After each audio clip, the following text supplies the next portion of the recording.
Bismillahirrahmanirrahim. Assalamualaikum warahmatullahi wabarakatuh. Alhamdulillah, hari ini saya akan menyampaikan beberapa gangguan kejiwaan atau yang dinamakan dengan gangguan psikologis. Yang pertama adalah social anxiety disorder. Nah, ini adalah sebagai social phobia.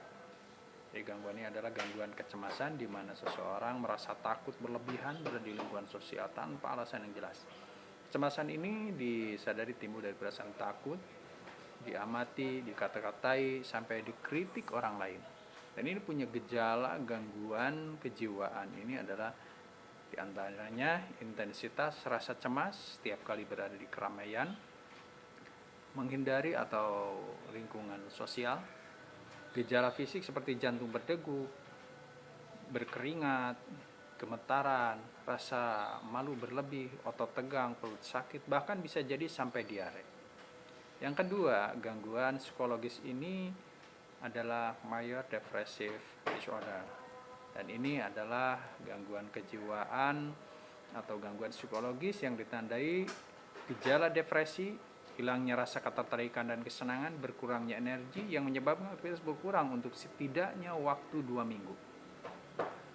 Orang dengan MDD moderat atau berat bisa mengalami gangguan dalam fungsi kesehariannya yang mencakup pekerjaan, sekolah, atau kehidupan lingkungan sosial selama gejala depresi ini muncul. Kemudian yang ketiga, ini gangguan psikologis ini adalah insomnia. Kita sering mendengar kata insomnia. Ini adalah gangguan satu ini pasti akrab di telinga kita juga. Gangguan tidur yang membuatmu sulit tidur atau kamu bangun lalu awal dan gak bisa tidur lagi. Kemudian kamu merasa begitu kelelahan ketika bangun. Selain itu, insomnia ngefek ke mood dan kesehatan. Akhirnya bisa mempengaruhi performa dan kualitas hidup kita secara keseluruhan. Berasa berat dan bisa berantakan. Kemudian gangguan psikologis yang keempat adalah post traumatic stress disorder. Dan ini adalah gangguan psikologis di mana kondisi kesehatan mental yang dipicu peristiwa menakutkan baik karena mengalami sendiri atau menyaksikannya. Gejala yang dialami orang dengan PSTD ini mencakup kilas balik peristiwa traumatik, mimpi buruk, kecemasan yang hebat, dan semua seakan gak bisa terkontrol.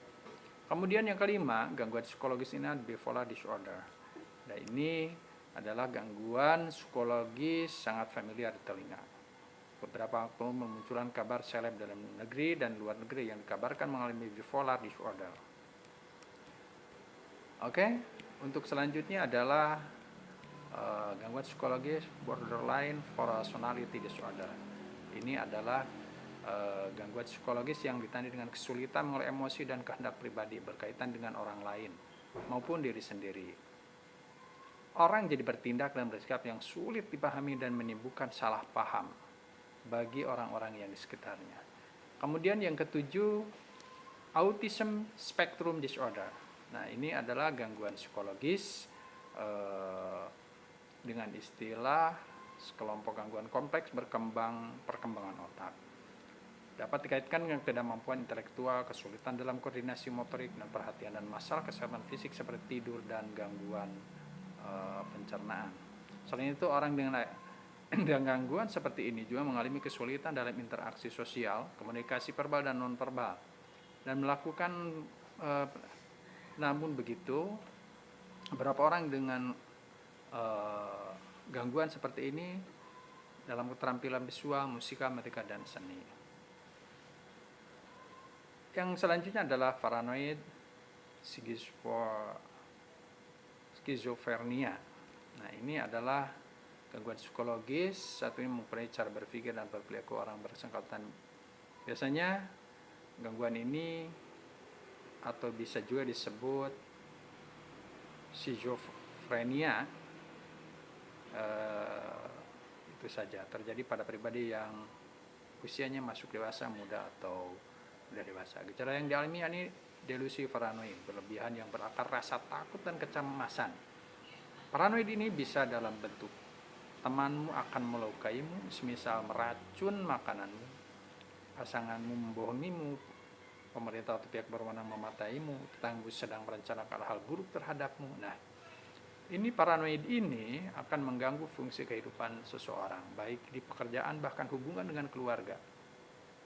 Selain delusi paranoid, orang terkait juga mengalami halusinasi, misalnya surah-surah yang menyindir dan menerkakanmu, bahkan sampai yang menyuruh tindakan berbahaya. Kemudian gangguan psikologis yang ke-9 adalah obsessive compulsive disorder. Nah, ini adalah gangguan kesehatan mental yang terkait dengan pikiran obsesif dan tindakan kompulsif atau yang dinamakan bersifat memaksa atau mendorong. Pikiran obsesif adalah pikiran atau gambaran yang gak diinginkan, tapi memicu rasa tertekan sehingga mendorong orang dengan gangguan seperti ini untuk melakukan tindakan kompulsif guna meredakan pikiran obsesif tersebut. Seperti halnya orang obsesif berlebihan terhadap kebersihan. Orang tersebut akan cepat tak tertahan untuk membersihkan setiap kotoran sekecil apapun. Kalau nggak dibersihkan dia akan cemas. Nanti kalau membersihkan dia akan mulainya sampai jumlah terlalu yang dia merasa aman dan kesamaannya mereda. Dan yang terakhir adalah dependent personality disorder. Nah, ini gangguan psikologis ini adalah gangguan yang membuat orang menghabiskan upaya besar untuk menyenangkan orang lain. Selain itu juga menunjukkan perilaku yang membutuhkan pasif, melekat, dan rasa takut dipisahkan. Orang dengan gangguan psikologis ini juga sulit mengambil keputusan sehari-hari tanpa meminta saran dan jaminan orang lain. Menghindari tanggung jawab, merasa hancur, kita diabaikan dan ditinggalkan, terlalu sensitif terhadap kritikan, pesimis, dan kurang percaya diri, dan sampai rela mendapat pelecehan dari orang lain. Itulah teman-teman tentang 10 gangguan psikologis. Terima kasih. Assalamualaikum warahmatullahi wabarakatuh.